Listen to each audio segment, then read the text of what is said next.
ancien bâtiment, ça serait bien de réfléchir à ce qu'on va faire avec la dalle. Moi, je suis pas convaincu qu'il faut la démonter. Si.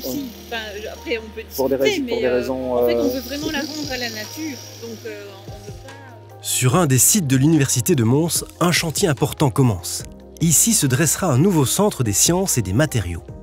Le chantier qu'on a ici derrière nous consiste à la construction d'un nouveau bâtiment qui est destiné à remplacer le bâtiment que vous avez à l'arrière, donc qui est un bâtiment des années 50-60 et qui va donc être remplacé par cette nouvelle construction qui sera vraiment au top au niveau à la fois environnemental et confort des utilisateurs.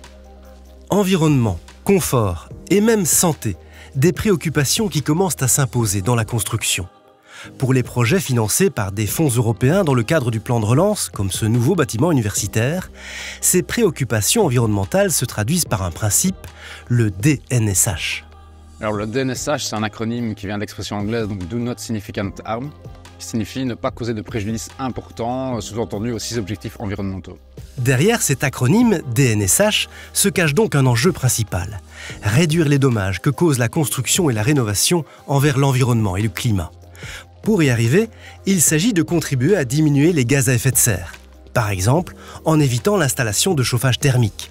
L'objectif est également de s'adapter au changement climatique. On le sait, il y a eu des inondations qui nous ont touchés. Voilà, si je suis dans une zone potentiellement inondable, c'est s'assurer que le bâtiment est construit sur pilotis. Et donc, pour ça, s'assurer aussi pour une vague de chaleur que mon bâtiment, la manière dont il est orienté, dont sont orientées les ouvertures, etc., prennent compte et ne soient pas vulnérables du coup à ces changements climatiques. L'adaptation au changement climatique, un objectif DNSH appliqué sur le chantier de Mons, où des ouvriers travaillent sur le futur réseau d'eau. À terme, un toit-terrasse végétalisé et 2 cuves de 20 000 litres feront office de tampons en cas d'orage exceptionnel. Nous, on a avalisé, dans notre partie de travail, on a avalisé qu'en fait, cette toiture pouvait servir de bassin d'orage initial. Alors, ce n'est pas suffisant. Il y a d'autres calculs qui ont mené au fait qu'avec tous les systèmes mis en place, à peu près 10% est rejeté directement quand on a une pluie décennale ou vingtenale. Cette pluie est stockée d'abord dans le bâtiment avant d'être rejetée dans les égouts. Et donc ça, c'est véritablement en fait une vision plus globale où le bâtiment a un impact sur son environnement et on le calcule dès l'amont. Autre principe, la circularité. Les cloisons du futur bâtiment seront démontables et réutilisables. Pour rappel, la logique de DNSH est globalement aujourd'hui, quand on recycle un bâtiment, on essaye d'avoir 95% des structures qui puissent être démontées, mais au global, 75% du bâtiment doit être recyclable. Et donc on a pensé à ça aujourd'hui pour demain.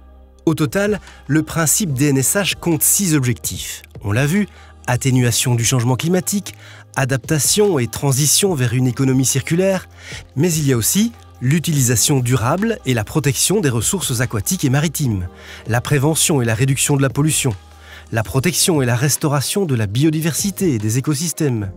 Le respect d'un de ces objectifs ne peut pas nuire aux autres.